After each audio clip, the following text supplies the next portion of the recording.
everyone, welcome. It's Cheryl from Cheryl's Creations. Back on another day to see what I have been up to. I have been busy. Not big projects, but little ones, and I have lots of little things. I want to thank those of you that have been posting comments. I've been really bad at responding. I do read them all.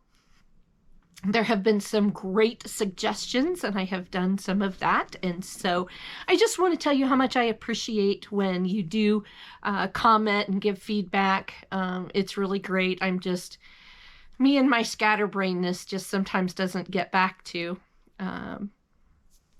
respond like I should. So I appreciate you all. Thanks for coming. So today I have a couple of things that I want to talk about.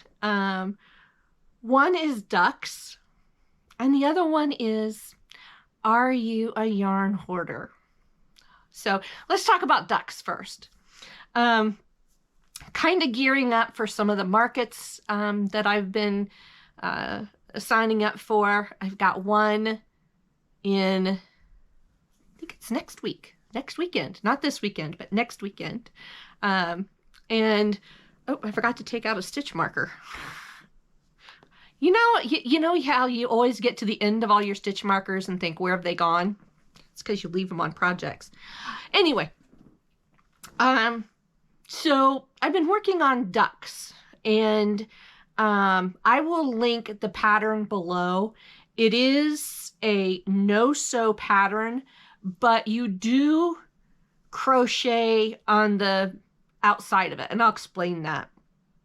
So I've got 4 different colors, right? So this is the duck in white, okay? From the head down is all one piece, okay? In this row, I did bobble stitches to get the feet, okay? The wings, you come back and you top stitch over, like you come in and you do your stitches here, and then a second row, and the same for the beak. It's stitched onto, so you're not really sewing, but you are surface crocheting. So I have, one with a dented bill. I have 5 white ducks. 1, 2, 3, 4, 5. These were made out of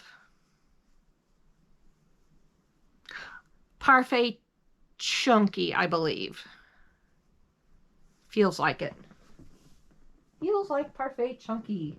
Nope, I was wrong. This is Big Twist. Now the beaks in the orange are Parfait Chunky Brights, I believe. It's more of their chenille. Okay. I have 1, 2, 3, 4, 5. I have 6 yellow ducks. These were made from the Big Twist Posh in their yellow color. I did 6 of these, and I still have probably a third at least of the skein left. So these really don't take a lot of yarn. If I really wanted to do one fast, I could probably do one in 15 or 20 minutes. I was averaging around 30 because I was putzing and I was watching TV and all of that stuff. So I have 6 yellow ducks, and I have 5 mallards. Okay. Mallards, these are all off the same pattern. You just do the color changes for the mallard. The bottom part is Parfait Chunky, and the top is this really weird green that I I ordered off of Temu because I wanted a green to do like some Grinches, and it looked like what I wanted. Well, it came in not what I wanted, but it's actually an okay thing. And this is what it came in looking like. It's a lot like a thinner Bernat. I don't think they cost me very much. I don't remember. I kind of stuck them on a shelf because it wasn't the color I wanted, but it worked perfectly for the mallards. And so I have 5 mallard ducks. And I only have one of this last one because, you know, when you start going through ducks, if you're my age, you kind of go back to the cartoons and the wacky duck that was on the Saturday morning cartoons. I did a spin-off of a Daffy Duck. Daffy was all black. He had the white collar. I gave him... Now, these eyes are different. These are regular safety eyes, and I did heat the backs to secure them. But these are the more cartoonish eyes, and I did get these from Amazon. So this is my spoof on Daffy Duck. So, and his beak is bigger because, you know, Daffy always had such a bigger beak. So I should have made bigger feet because he had big feet too. But anyway, those are all my ducks for getting started in this season. Again, I will put the pattern. I will list it in the description. It's very easy. Very no-sew. You just surface stitch. It is very close to the chicken pattern that I use. And I could probably interchange them and just do like the feet different between, you know, and then add the top piece for the chicken. So anyway, and I know there are probably patterns out there that are multi-purpose patterns. So anyway, those are my ducks. Oh no, I lost what I was looking for. So a while back,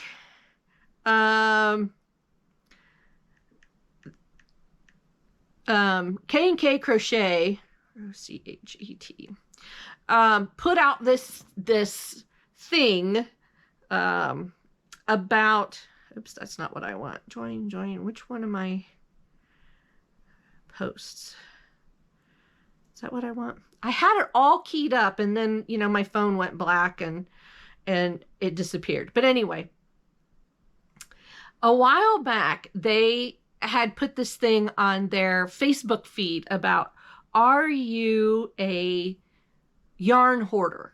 And it was a quiz, and I took it, and boy, you wouldn't believe. Which one is them? I was already K&K. They did, and I answered it, and I really was not surprised at what my outcome was. So I want to, and I will also put these questions in the comments. And you can see if you are a yarn hoarder.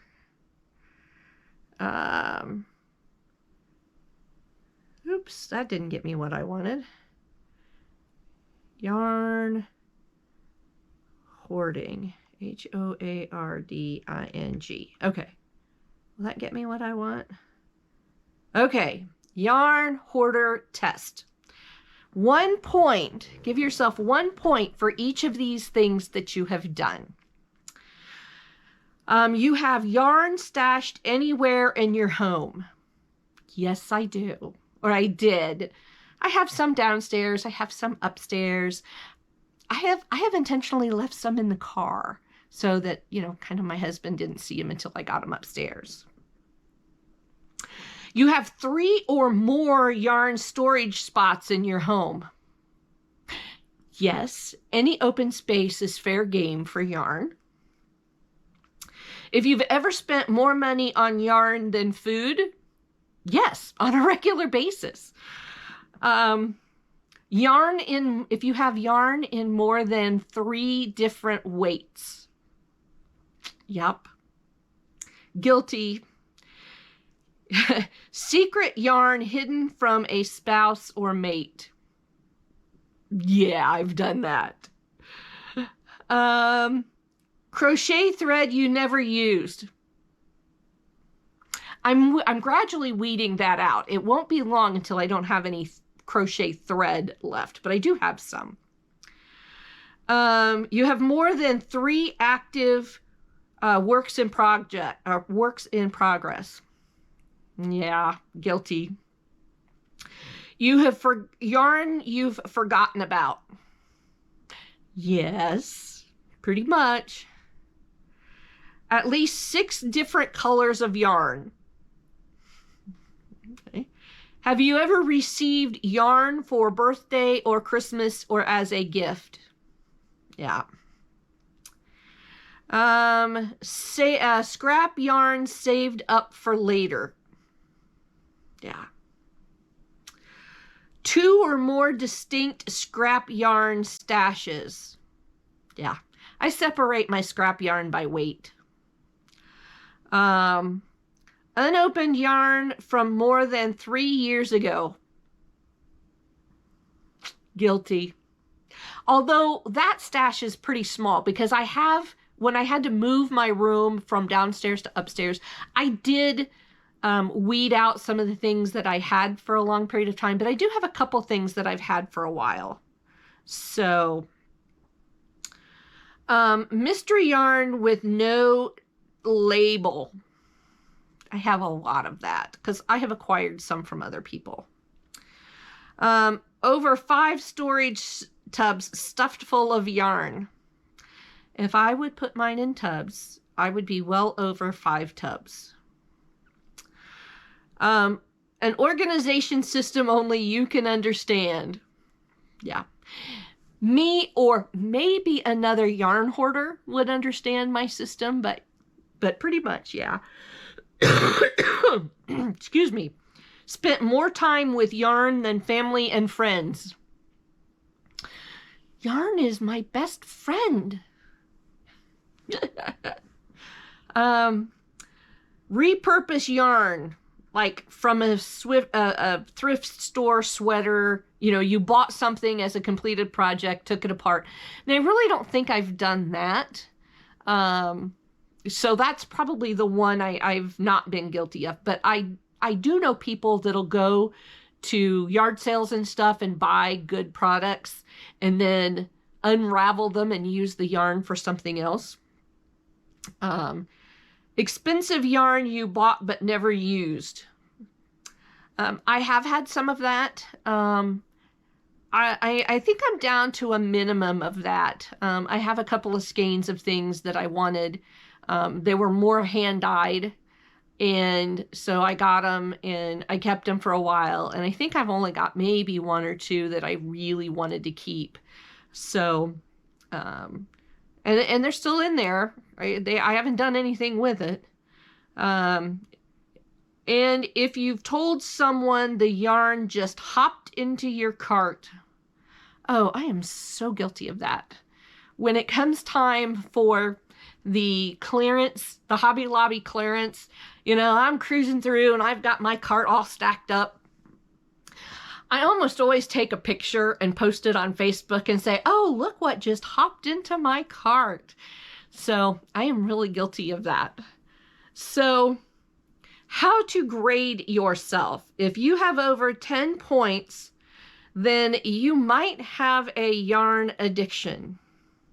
So I think I was yes to all but 1. So I am addicted to yarn. And that's not a bad thing. I do good stuff with my yarn. It's just that I generally have more than I need. I always tell people I work on the SABLE method, SABLE, and that stands for Stash Available Beyond Life Expectancy. So if my daughter watches this, or whomever, just know that this wealth will eventually become theirs, and they get to figure out what to do with it when I no longer can. So, but it's all mine. It all has its own space, and I thoroughly enjoy it. So, thanks for popping in today. Thanks for checking out my ducks. Let me know how you fare on the yarn addiction chart, and subscribe if you have not hit that subscribe button. I will see you the next time. Crochet away, everybody.